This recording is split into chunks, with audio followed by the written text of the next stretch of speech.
Good morning, guys.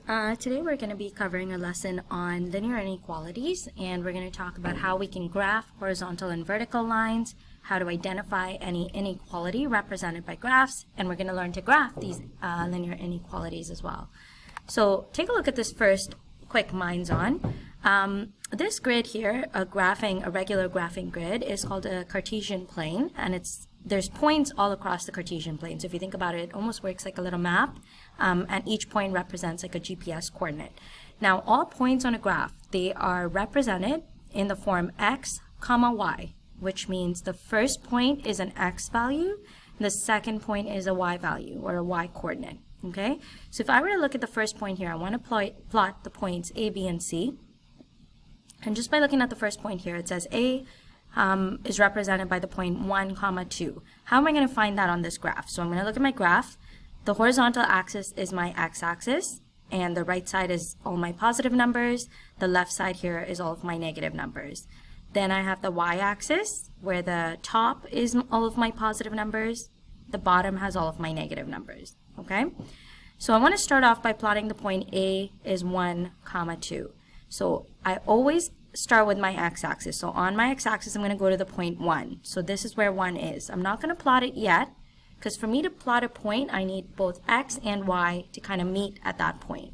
So if I have this point here as positive 1, and y is positive 2, so from this point, I'm going to go up positive 2, right? Because it moves upwards.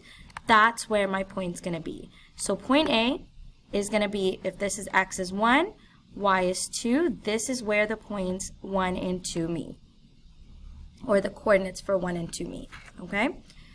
So take a couple seconds to kind of figure out what B would look like and what C would look like, and then I'm going to go over it.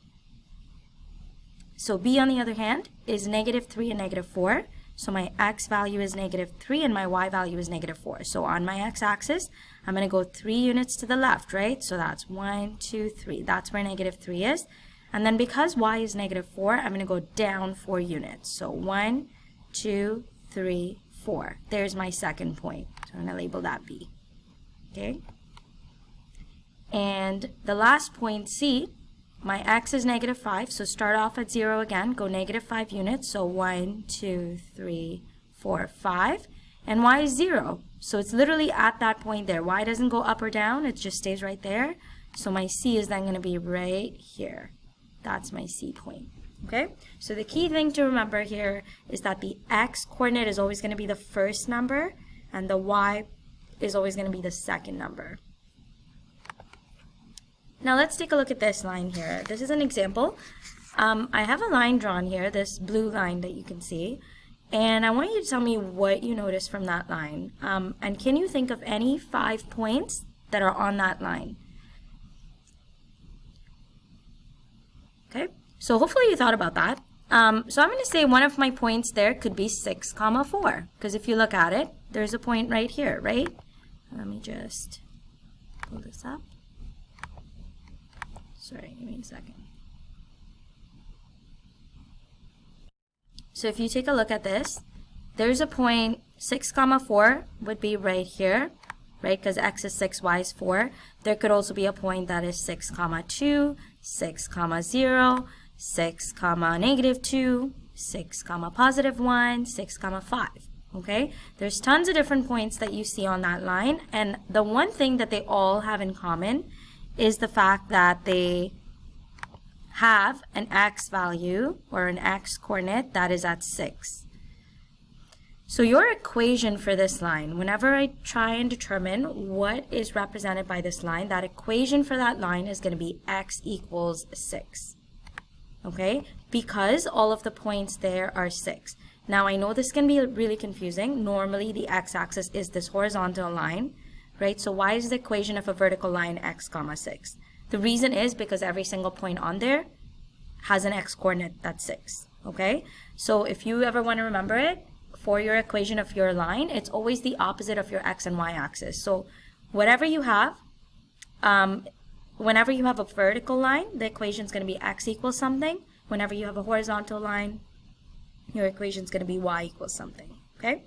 What does the shaded region of this graph represent? So if I were to shade, for example,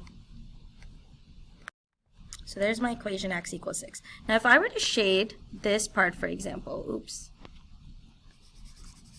this part, for example, that's going to tell me that every single point in the shaded region is going to have an x value that is greater than 6, right? So if I were to rewrite what that shaded area represents, that shaded area represents that every single x value is going to be greater than or equal to 6, okay? That's what an inequality is. So an inequality essentially means it's no longer just an equal sign, because that's an equality, right? And an equation. An inequality is something when there's greater than or less than something, or equal to is fine, right? But as long as it has something greater than or less than, that makes that equation an inequality, okay? So tying us back into the equation of a horizontal line, again, something to note, you might want to add this to a summary sheet or somewhere important so you don't forget it. The equation of any horizontal line, whenever it's a horizontal line, your equation is always going to be y equals something. So whenever it's a horizontal line, it's going to be y equals something. Whenever it's a vertical line, it's always going to be x equals something, okay? And that's because all of the values in there, all of the y values at that point are represented by that number, whatever that y number is. It can be anything. And all of the x values are represented in the vertical line are represented by that missing number. So this line here has all of the same x values. This line here has all of the same y values. And that's how you remember it, okay? Let's take a look at the second example. This line, so I have a line here, this blue line, that's what I'm looking at, is represented by an equation that is what? So if you want to think about it, in this case, my y-axis is going up by 2, so that's 2, 4, 6, 8, 10, and 12. So my equation is going to be y equals 12. It's y because it's a horizontal line, and it's equal to 12 because every single point on there has a y-coordinate that is 12. Okay? What does the shaded area represent? All of the points in that shaded area are going to be less than or equal to 12. So all of your y values in the shaded region are going to be less than 12. So the inequality that is represented by that is y is less than 12. Okay? Or you can say y is less than or equal to 12. You can put an equal sign there as well. Oops. Sorry, ignore that.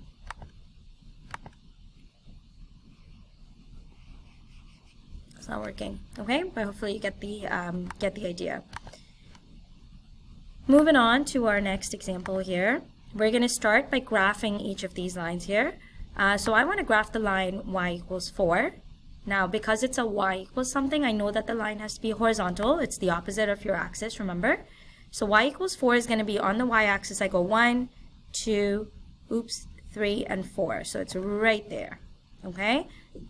X equals -3. I'm going to look at my x-axis, and I'm going to go 1, 2, 3 on the left side, right? Because that's where -3 is going to be. And y equals 0. Essentially, I'm at this point, and I'm not going up or down. I'm just staying right there. Okay? So that's how you would graph each of these lines. Once again, I want to represent each inequality. I'm going to graph the line first, and then I'm going to shade whatever region is represented by it. So if I want to shade x is greater than -5, okay, I first have to figure out what x is equal to -5 looks like. So I'm going to take my vertical line, I'm going to go on the x-axis, and I'm going to go -1, that's x is -2, -3, -4, and this is where -5 is going to be. Okay, so that's where my x equals -5 is going to be. And now I want to shade the region that is represented by x is greater than -5. So if something is greater than -5, it has to be on this side. So every single point on this side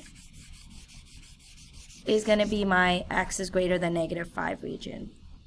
Okay, and that includes the line. If you want to say x is greater than or equal to -5, you would include that line in there as well. So take a couple seconds and try the rest out by yourself. But really it's the same idea. So for the next one, I want to show y is less than 3, but first I got to plot the line for y equals 3. So I'm going to take my horizontal line here, and I'm going to go up 3, right? That's what y equals 3 is. 1, 2, 3. So it's right there. And then I want to show that y is greater than 3. And remember that for something to be greater than 3, it has to be a bigger number. So it has to be y equals 4. It has to be above that line, right? So it's all of these values in here. Okay? So if I want to shade the graph or shade the region that is represented by y is greater than 3, that's what it's going to look like. And lastly, I want to do x is less than negative 1. So once again, I want to start with x equals 1, right? Because that's how you draw your line. So I'm going to start with equals negative 1. So that's where my line's going to be. And then if I want to show that x is greater, or I want to shade the region that is bigger than negative 1.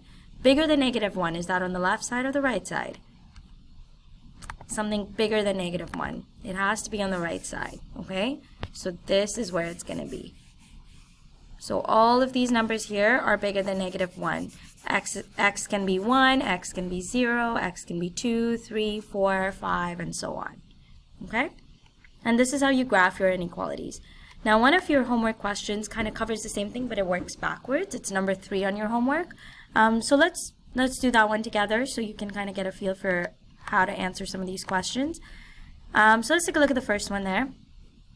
I have a line, and that's at negative 2, but what point at negative 2? It's y is less than negative 2, right? So let me just pull this up.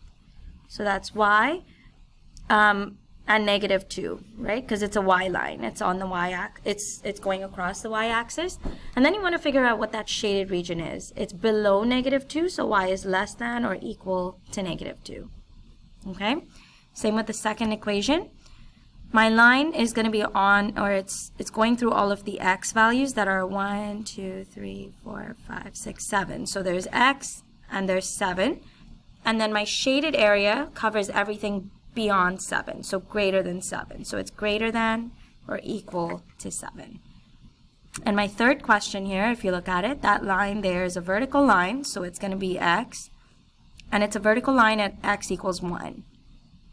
And then my shaded region is everything less than 1, so it's less than or equal to 1. And that's pretty much it. That's how you graph an inequality. Okay?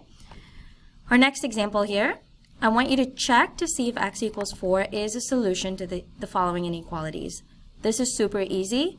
You don't need to solve for a linear inequality here. Solving for an inequality is going to take you a very long time. I just need you to check to see if that inequality matches.